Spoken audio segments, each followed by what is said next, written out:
सकारात्मक सोच को आओ सारे भारत में फैलाए, सकारात्मक ऊर्जा का आओ सब में संचार कराएं। ऐसा ना हो कि हम अपनी जिम्मेदारी भूल न जाएं। क्यों इंतजार करें हम किसी का, आओ एक मशाल जलाए। सकारात्मकता के उदय का चलिए हम उद्घोष कराएं। RJS जय हिंद के नारों से अपना देश जगाए।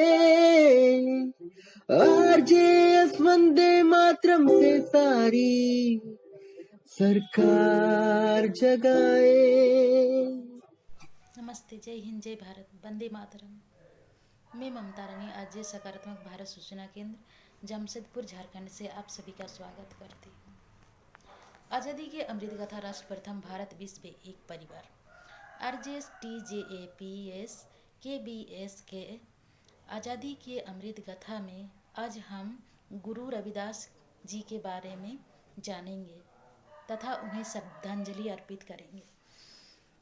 भारतीय इतिहास के अनुसार गुरु रविदास ने भक्ति मूवमेंट में बढ़ चढ़कर हिस्सा लिए थे। उनका योगदान दुनिया में आज भी याद रखी जाती है। उनका जन्मदिन हर वर्ष माघ पूर्णिमा के दिन मनाया जाता है। आइए 16 फरवरी 2022 माघ पूर्णिमा और रविदास जी के जयंती को विस्तार से चर्चा करते हैं। इतिहासकारों के मुताबिक संत गुरु रविदास का जन्म 1377 में वाराणसी के मडुवाडी में हुआ था। हिंद पंचांग के अनुसार यह कहा जाता है कि माघ पूर्णिमा के दिन गुरु रविदास जी का जन्म हुआ था, इसलिए माघ पूर्णिमा के दिन संत रविदास जी का जन्मदिन आस्था के साथ मनाया जाता है। माघ पूर्णिमा के शुभ अवसर पर स्नान और दान का महत्व है। गुरु रविदास भक्ति आंदोलन के संत थे। गुरु रविदास जी को रायदास, रोहिदास और रूहिदास के नाम से भी जाना जाता है। भारत की जमीन पर ऐसे कोई महान गुरुओं ने जन्म लिया है जिनका योगदान आज भी लोग नहीं भूले हैं। गुरु रविदास के वचनों में इतनी ताकत थी कि लोग उनसे दूर दूर से मिलने आते थे। मन चंगा तो कटौती में गंगा। कहा जाता है कि अपने भक्तिमय गानों और दोहों की वजह से उन्होंने भक्ति मूवमेंट के उपदेशों को लोगों तक पहुंचाया था। उनकी मृत्यु वाराणसी में 1540 को AD में हो गई थी। 16 फरवरी 2022 माघ पूर्णिमा के शुभ अवसर पर संत रविदास जी को कोटि कोटि नमन करते हैं। जय हिंद, जय भारत, वंदे मातरम।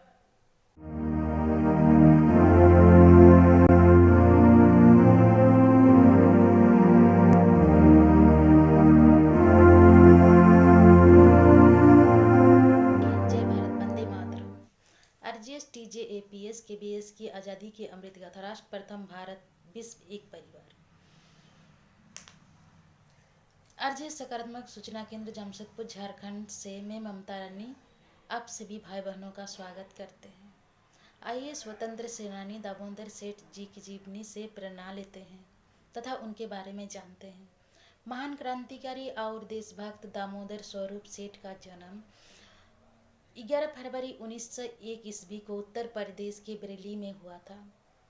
जब उन्हें अध्ययन के लिए इलाहाबाद भेजा गया तो वहीं से वो क्रांतिकारी के संपर्क में आए। बंग भंग की घटनाओं एवं रास बिहारी बोस और लाजपत राय जैसे क्रांतिकारियों की प्रेरणा से उनके विचार और भी मजबूत हो गए। उन्होंने अपना पूरा जीवन अविवाहित रहकर देश सेवा का व्रत ले लिए। दामोदर स्वरूप सेठ को 1914 से लेकर 1915 तक के बनारस षड्यंत्र और 1925 के काकोरी षड्यंत्र कांड में उन्हें गिरफ्तार कर लिया गया। असहयोग आंदोलन में उन्हें जेल की सजा हुई थी। देश सेवा के लिए उन्होंने लाला लाजपत राय की लोक सेवा समिति की सदस्य ग्रहण कर लिए थे। वे कांग्रेस समाजवादी पार्टी के प्रमुख सदस्य भी रहे। 1937 और 1946 में उन्हें उत्तर प्रदेश के विधानसभा का सदस्य भी चुना गया। द्वितीय विश्व युद्ध की अवधि में वे जेल में नज़रबंद रहे।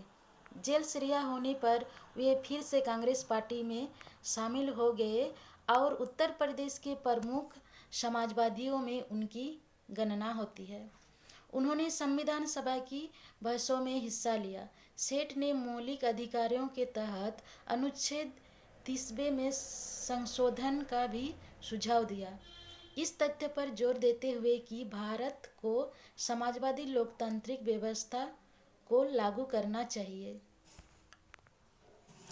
दामोदर स्वरूप सेठ ने मौलिक अधिकारों के तहत अनुच्छेद 13 में एक संशोधन का भी प्रस्ताव रखा, जिसमें उन्होंने स्वीकार किया कि भाषण और अभिव्यक्ति की स्वतंत्रता की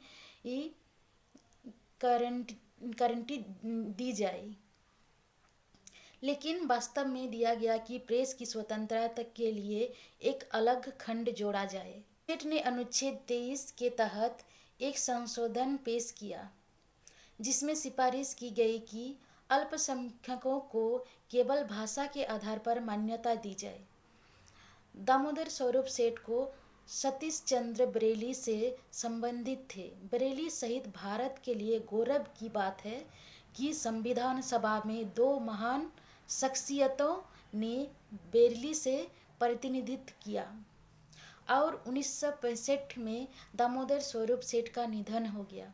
ऐसे वीर महापुरुष को आरजेएस परिवार एवं हम सभी को की तरफ से विनम्र श्रद्धांजलि। जय हिंद, जय भारत, वंदे मातरम।